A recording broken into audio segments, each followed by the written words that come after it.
তৃতীয় দফার উদ্বেগে রয়েছে নির্বাচন কমিশন। আর সেক্ষেত্রে এবার তৃতীয় দফায় কেন্দ্রীয় বাহিনীর সংখ্যা কিন্তু আরো বাড়ানো হতে পারে বলে সিদ্ধান্ত হয়েছে নির্বাচন কমিশনে। মুর্শিদাবাদ এবং জঙ্গিপুর নিয়ে উদ্বেগে রয়েছে, চিন্তায় রয়েছে নির্বাচন কমিশন। মুর্শিদাবাদের উত্তপ্ত বলা যেতে পারে। একই সঙ্গে জঙ্গিপুরে মুর্শিদাবাদে কিন্তু 150 কেন্দ্রীয় কোম্পানি থাকবে, এমনটাই কিন্তু নির্বাচন কমিশন জানানো হয়েছে।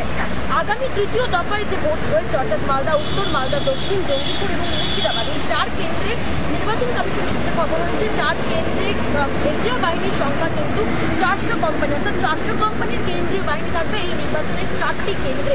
এছাড়াও প্রসঙ্গত মুর্শিদাবাদ এবং জঙ্গিপুর নিয়ে ভাবার যথেষ্ট কারণ আছে বলে জানানো হয়েছে নির্বাচন কমিশন সূত্রে। সেক্ষেত্রে এই দুটি জায়গায় মূলত বেশি জোর দেওয়া হচ্ছে। একই সঙ্গে জানিয়ে রাখবো, স্পর্শকাতর বুথের সংখ্যা মুর্শিদাবাদ এবং জঙ্গিপুরে কত রয়েছে। জঙ্গিপুরে 762টি স্পর্শকাতর বুথের সংখ্যা এবং একই সঙ্গে মুর্শিদাবাদে 715টি স্পর্শকাতর বুথ রয়েছে। সেক্ষেত্রে এখানে এই দুটি জায়গায়, এই দুটি কেন্দ্রে কিন্তু কেন্দ্রীয় কোম্পানি বাড়ানোর সিদ্ধান্ত হয়েছে। প্রসঙ্গত, শক্তিপুরের নতুন ওসি হয়েছেন বিশ্বজিৎ হালদার এবং বেলডাঙ্গার নতুন ওসি হয়েছেন শামসের আলী। এর আগে মুর্শিদাবাদের সাব ইন্সপেক্টর হিসেবে দায়িত্বে ছিলেন বিশ্বজিৎ হালদার এবং বীরভূমের কোর্ট ইন্সপেক্টর হিসেবে নিয়োজিত ছিলেন শামসের আলী। তাদেরকে একেবারে বদলি করে একেবারে অন্য জনরে আনা হয়েছে, নতুন দুজনকেই নতুন জায়গায় বদল করে আনা হয়েছে।